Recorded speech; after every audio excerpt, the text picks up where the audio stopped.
What happens when charm, wit, and ego clash under studio lights? Welcome back to Show and Tell 360, where we unravel the moments that television never forgets. Tonight's story dives into a live confrontation that left millions speechless.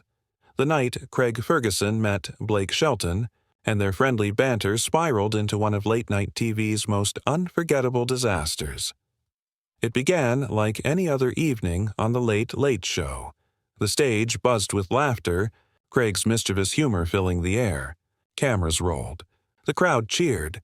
And then, Blake Shelton stepped onto the stage. He looked relaxed, confident, smiling that easy country star grin. He was there to promote his new album, maybe share a few tour stories, toss a few jokes back and forth. Everything seemed routine. Craig teased him about being tall. Blake shot back a playful jab about Craig's Scottish accent. The audience loved it, but then Craig leaned forward with that glint in his eye, the one every celebrity secretly fears. "So, Blake," he said casually, "ever get tired of singing about trucks, beer, and heartbreak?" The room chuckled, but behind Blake's smile, something shifted. His laughter cooled. "Well, Craig," he said, voice even but sharp, "do you ever get tired of joking about being Scottish?" Same material, different accent, the air thickened. The audience froze between amusement and alarm. Craig smirked, unwilling to back down. "At least my robot skeleton doesn't pretend to be deep while humming about dirt roads." Blake's jaw tightened. His reply cut through the laughter. "You think country music's a joke? The people who live those stories, they're real. Not punchlines." The tension was visible now. Craig's smile faded. "I'm just asking about creativity, not attacking your fan base." "Sure," Blake shot back. "Keep telling yourself that." The studio fell silent. No cue cards could fix what was coming. Two men, two worlds, country authenticity versus late-night intellect, about to collide. And when words hit harder than fists, even a comedy stage can turn into a battlefield. The laughter that once filled the room had vanished. What began as playful teasing now hovered on the edge of a confrontation. You could almost hear the hum of the stage lights above as Craig leaned back in his chair, half grinning, half testing. Blake crossed one leg over the other, still smiling, but it was the kind of smile people wear when they're trying not to explode. Craig tilted his head. "Come on, Blake, it's all in good fun. Country music's about stories, right? I'm just telling one." Blake's eyes narrowed. "Yeah, stories, about people, not punchlines. Maybe you should try listening instead of laughing." The crowd stirred, unsure whether to clap or hold their breath. A few nervous chuckles floated through the studio, but even they died quickly. Craig's trademark sarcasm flashed again. "Well, forgive me for assuming the man who sings about heartbreak and beer could take a joke. That did it." Blake leaned forward, elbows on his knees, voice dropping to a low, dangerous tone. "You think because you sit behind that desk, you get to decide what's serious and what's silly. Let me tell you something. The people who buy my music work hard, love deep, and hurt real. You wouldn't understand that from a writer's room." The air turned electric. Even the camera operators hesitated to move. Craig's smirk faltered for the first time. "You're reading too much into it, mate. I'm talking art, not class warfare." "Feels the same from where I'm sitting," Blake shot back. The silence that followed was suffocating. You could feel two worlds crashing, late-night comedy versus small-town pride. And Craig, known for his fearless wit, suddenly looked like a man cornered by his own joke. From the audience's perspective, it was television gold. Raw, unfiltered, unpredictable. But to the people in that studio, it was a ticking bomb. Craig leaned closer, voice suddenly serious. "You're really taking this personally, huh?" Blake didn't blink. "No, Craig, I'm taking it honestly." That line hit like a punch. The crowd gasped, the band looked uneasy, and the moment that should have been commercial break banter turned into open warfare, because what came next would push both men past the point of no return. You could feel it. The shift. The kind of silence that doesn't belong on television. Craig's grin faded into a straight line, his posture stiff. Blake leaned forward, his boots planted like he was ready for a fight that wasn't supposed to happen. Pretentious, Blake said suddenly, the word slicing through the air like a thrown knife. Craig blinked. "Excuse me." "You heard me," Blake continued. "You act like what you do is higher, smarter. You sit behind that desk, throw fancy words around, and think that makes you better than the people who sing about life as it actually is."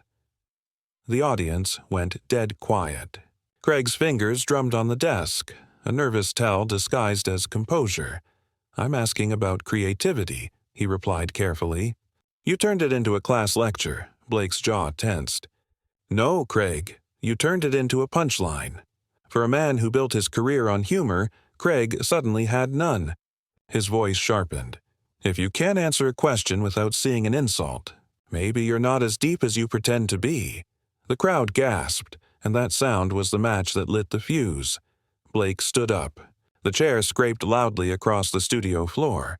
The moment was real now. No cue cards, no jokes. "You don't get to call me fake," Blake shot back. "You think country songs are marketing tools? Try writing one after losing someone you love." Craig rose, too. "And you think you're the only one who's ever struggled? I came from nothing. I built this with my own hands. Don't stand there and act like pain is exclusive to your genre." Two men, two tempers. One stage that suddenly felt too small. The producers froze behind the glass, mouths open. The director's hand hovered over the cut button but didn't dare press it. Blake took a step toward the desk. "You don't respect me, Craig. You never did." Craig's accent thickened as his voice rose. "And you don't know the meaning of respect if you think shouting makes you right." The audience held its breath. Because from this moment on, nothing about that night would ever be the same. There's a second in every argument when you realize it's gone too far. And for Craig Ferguson and Blake Shelton, that second had just arrived. Both men stood now. The cameras kept rolling, the red light above the lens burning like an unblinking eye. Producers waved frantically from behind the glass, but neither host nor guest saw them anymore. This wasn't television now. It was personal. Blake's hands were trembling, not from fear, but fury. "You invited me here to talk music," he said, his voice rough around the edges. "Instead, you turned it into some kind of ambush." Craig took a step closer, his Scottish lilt flattening under pressure.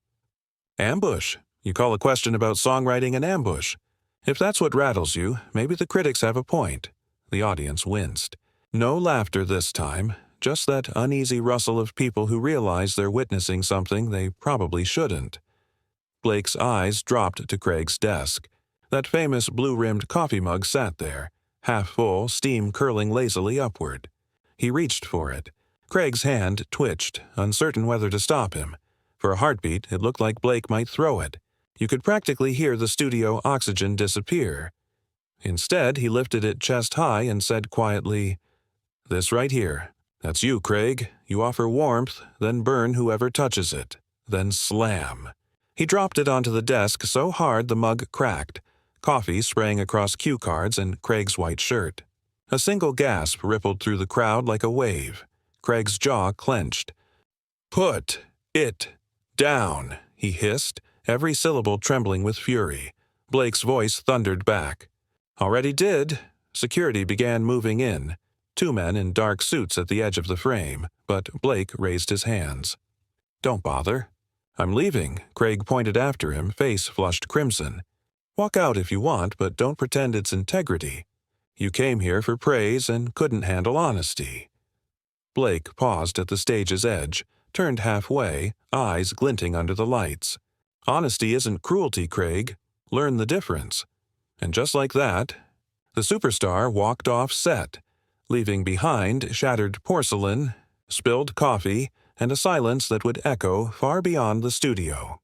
The studio lights dimmed, but no one moved. For a moment, even the air refused to breathe. The mug lay cracked on Craig's desk, coffee dripping slowly off the edge like blood in a crime scene. "Cut the feed," a voice barked from the control room. The red light above the camera blinked off. The live segment was over, but the damage was already immortal. Craig stayed where he was, one hand gripping the edge of the desk, the other rubbing his temple. His trademark charm had evaporated. "Unbelievable," he muttered, half to himself, half to the room. Backstage, Blake's boots echoed against the tile floor as he stormed down the hallway. Assistants and stagehands pressed themselves against the walls, pretending to check their clipboards. He wasn't just angry, he was hurt. That kind of hurt that doesn't fade with time. Security trailed him at a distance, unsure whether to stop or just stay out of his way. He pushed through the side door into the night air, shoulders rising and falling like a man who'd just walked out of a bar fight he never wanted. Meanwhile, inside the studio, Craig pulled off his microphone. A young producer whispered, "We can fix this in post." Craig shot her a look so sharp it could have sliced through glass. You can't edit dignity, silence again. The audience still sat frozen, unsure if they should clap, boo, or simply pretend this was part of the act. Finally, Craig exhaled and forced a smirk. "Well," he said dryly, "that went well, didn't it?"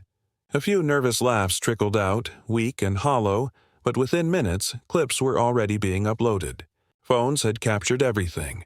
The slam, the shouting, the walkout. Hashtags began multiplying faster than the show's editors could react. By midnight, both men's names were trending worldwide. Late Night Meltdown. Blake versus Craig. Coffeegate. Viewers were divided. Half said Craig had gone too far. Half said Blake couldn't take a joke. But everyone agreed on one thing. They had just witnessed television history. And the internet? It was only getting started. By the next morning, the confrontation wasn't just a late-night incident. It was everywhere. Clips of Craig and Blake's argument flooded social media faster than anyone could hit refresh. 15 seconds of shaky phone footage had already become the most watched clip on the internet. Twitter, TikTok, Reddit, all turned into digital battlegrounds. Yickert Team Blake and Aller Team Craig were trending simultaneously, and everyone had an opinion. Some called Craig brave for asking real questions. Others said he'd disrespected an entire music culture on national TV. One user tweeted, "Blake Shelton didn't walk out. He took country pride with him." Another fired back, "Craig just said what everyone's been thinking for years. Country lyrics haven't changed since 2002. Even celebrities started chiming in. A famous comedian wrote, "Craig's interviews always ride the edge, but last night, he drove right off the cliff." A country legend replied within minutes. And some of us have been picking up the pieces ever since. By noon, the video had racked up over 20 million views. Clips were remixed, memes were born, and armchair psychologists were analyzing both men's body language like it was a courtroom trial. Look at the way Craig leans forward. Classic dominance tactic. No, Blake's crossing his arms. Defensive posture. Every moment of tension became evidence. Every raised eyebrow, every sarcastic smirk turned into a theory, and while the world debated, both men stayed silent. Blake canceled his remaining press interviews. His team issued a short statement. Blake has great respect for all artists and hopes to move forward from this misunderstanding. Craig's team, meanwhile, leaned into the storm. The Late Late Show is about authentic conversation. Sometimes authenticity gets messy. Messy was an understatement. The segment had already shifted from entertainment to cultural flashpoint. Talk shows were dissecting it, journalists were debating it, and fans were drawing lines in digital sand. It was no longer just Craig versus Blake. It was city versus country, wit versus heart, pride versus perception. And both men were about to learn. When millions pick a side, there's no such thing as walking away quietly. When the studio lights went dark, the real storm began. By dawn, both teams were already in full damage control mode. Inside the network building, executives crowded around conference tables, the air thick with stress and cold coffee. Every screen in the room replayed the same clip: Blake slamming the mug, Craig's red face, the silence afterward. "Cut it from replays," one producer barked. "We can't air that again." But the PR manager shook her head. "It's too late. The internet already has it. Cutting it now only makes us look guilty." Across town, Blake's manager was on the phone with reporters, voice measured but tense. Blake isn't angry. He's disappointed. That's not the interview he was promised. Inside Craig's office, the host sat at his desk, staring at the same coffee stain that hadn't yet been cleaned. The mug, cracked but intact, sat nearby like a relic of regret. His producer knocked softly. "They want you to issue a statement." Craig didn't look up. "What kind?" "The kind that makes this disappear," he sighed. "And if it doesn't?" "Then we disappear," she said quietly. Meanwhile, fans outside the studio had gathered with signs, half in support, half in protest. Some waved "Stand with Craig" banners, while others wore cowboy hats and carried signs that read, "Respect country music." For every person laughing about the late-night meltdown, another saw it as an insult to working-class pride. By evening, both men were trending again, not as entertainers but as symbols of something bigger. The network's PR team released a joint statement calling the event a heated but respectful exchange. But no one believed that, not after seeing the footage. In private, Craig's team debated an on-air apology. Blake's publicist rejected the idea completely. "He's not going back on that show," she said flatly. "Not after what happened." And somewhere in two different corners of the same city, both men sat in silence. Craig with a cracked mug and an aching conscience, Blake with a bruised ego and a growing resolve. Neither realized it yet, but this wasn't the end of their story. It was the beginning of a reckoning that would change them both. 2 days later, the internet began to cool, but the silence between Craig Ferguson and Blake Shelton had never been louder. The Late Late Show's studio was unusually quiet. No laughter, no rehearsed banter. Craig sat alone under the same lights that once spotlighted chaos. The mug was gone now, replaced by a single note from a crew member. "Still your biggest fan." He smiled faintly, the kind of smile that hides regret. For the first time in years, Craig watched the replay himself. Every look, every word, every breath. He saw not a talk show host, but a man who let ego steer the conversation off a cliff. When the camera froze on Blake's face, angry, betrayed, Craig whispered to the empty room, "I shouldn't have pushed." Meanwhile, across town, Blake was at his ranch.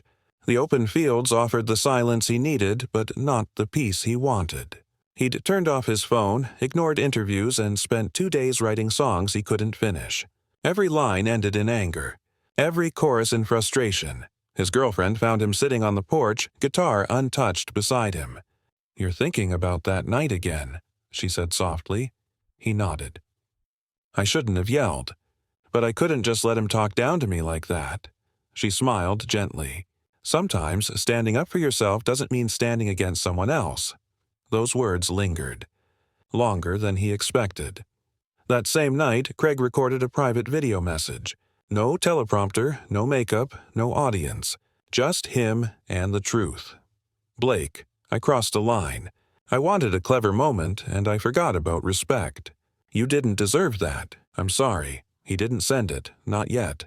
But for the first time, he meant it. Somewhere, under the same sky, Blake opened his guitar case again. This time, he strummed a single note that didn't sound angry. It sounded honest. Because deep down, both men knew what their fans didn't see, that behind every argument worth remembering is a truth worth owning. 3 days after the confrontation, The Late Late Show returned to air. The audience came in quieter than usual, unsure whether to expect jokes, tears, or another explosion. The lights dimmed. The band played softly. Then Craig Ferguson walked out. No theme music, no smile, just truth. He stood behind the same desk where the mug had cracked and said, "A few nights ago, something happened on this stage that shouldn't have. I let my words cut deeper than they should have, and I hurt someone who didn't deserve it." You could hear a pin drop. Blake Shelton is an incredible artist and an even better human being. I confused honesty with cleverness, and in trying to be sharp, I forgot to be kind. He paused, looking directly into the camera. "Blake, if you're watching, I'm sorry, no applause. Just a long, heavy silence that felt more powerful than any standing ovation." Within minutes, the clip went viral. Craig apologizes trended at #1. Fans who once called him arrogant now called him brave.